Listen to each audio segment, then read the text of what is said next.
This is my second video, and I want to talk about sleeping disorders. So there's 3 different types of sleeping disorders.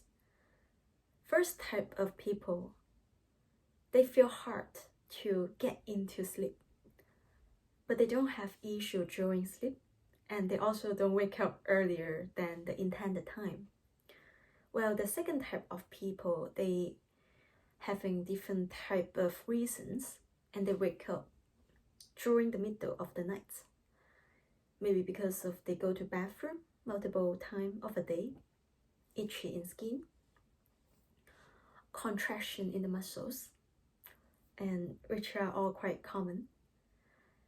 So third type of people, they cannot sleep for 7 hours or 8 hours. They wake up in the very morning, like 4 a.m. or maybe 5 a.m. in the morning, right?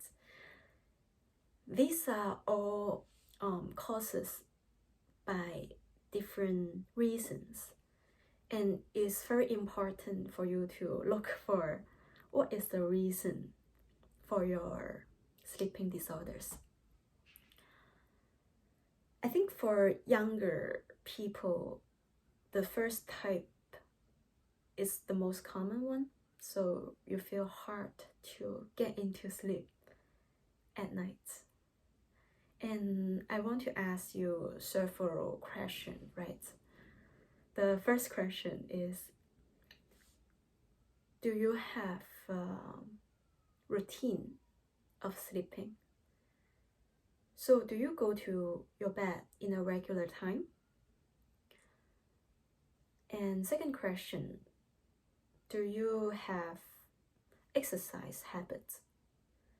And do you exposure to enough lights in the daytime and try to avoid lights at night? And if the answer is no, then this can be the aspect for you to get started to work on. Get enough physical training at daytime so you're tired enough to get into sleep. And control the light level. Why it is important, right? So in the daytime, when we exposure to sunlight or we exposure to lights in general, we release serotonin and our cortisol level go up. And while at nights, our cortisol level go down and our melatonin level go up. So for cortisol, the circle is about 2 hours. And so at nights, when you sleep, sometimes you feel like, and you wake up, you feel like hard to get into sleep again after 1 or 2 hours, you can, right? Which is because of the cortisol circle. And so why is taking sunlight in the daytime is important? So serotonin is a biosynthetic precursor of melatonin. And by exposure to sunlight in the daytime, it keeps your hormone system balanced and maintain your sleep and awake circle. So if you couldn't sleep get into sleep at night by jet lag, potentially the doctor will give you melatonin because it helps you to adjust the circle to sleep, right? So and another thing is the light level before you sleep. Our body cannot distinguish if it is at the time you should be energetic or the time you should sleep. By adjusting the light level in the room, so 1 hour or half hour before you sleep, you adjust the lights into half intensity, and you remind your body, okay, it's time to rest, and you do it every day, persistently. Also, you do not use blue lights products before sleep and you do not use it on your bed, right?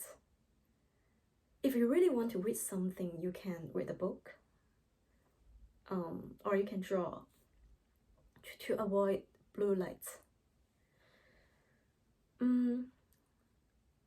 Another reason some people they find hard to get into sleep is stress. So maybe they have a deadline coming and they cannot forget about it, right? They keep thinking about it. One good method to handle it is so you write down your thoughts or the thing you are going to do tomorrow on the memos before you sleep, right? And you left these things and this item for your tomorrow self. So you know, you wrote it down, you know what you need to do tomorrow. So now just rest. And tomorrow you will take over the task for you.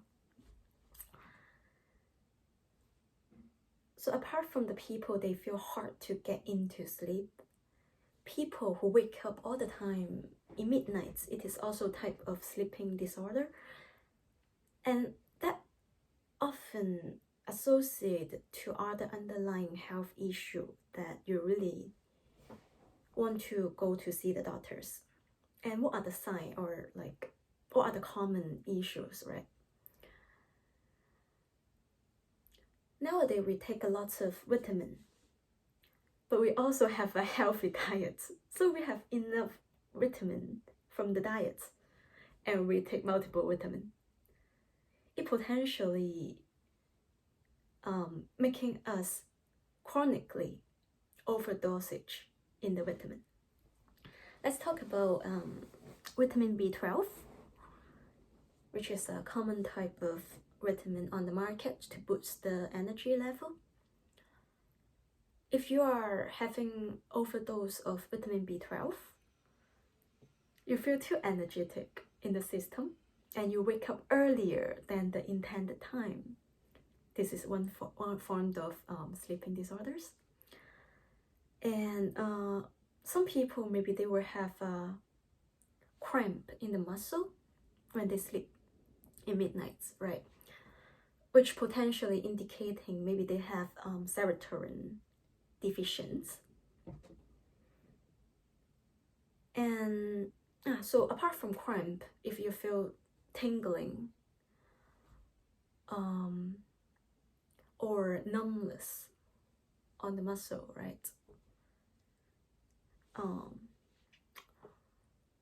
And some people, if they have autoimmune diseases, like hives, and they feel too itchy on the skin, and which make them couldn't sleep, right? And they would like to go to see a doctor and get some antihistamine to manage the symptoms so they can have a good sleep, right? Multiple issues cause you not able to sleep. So sleepiness itself is not the reason, but a result from different condition, physically or psychologically.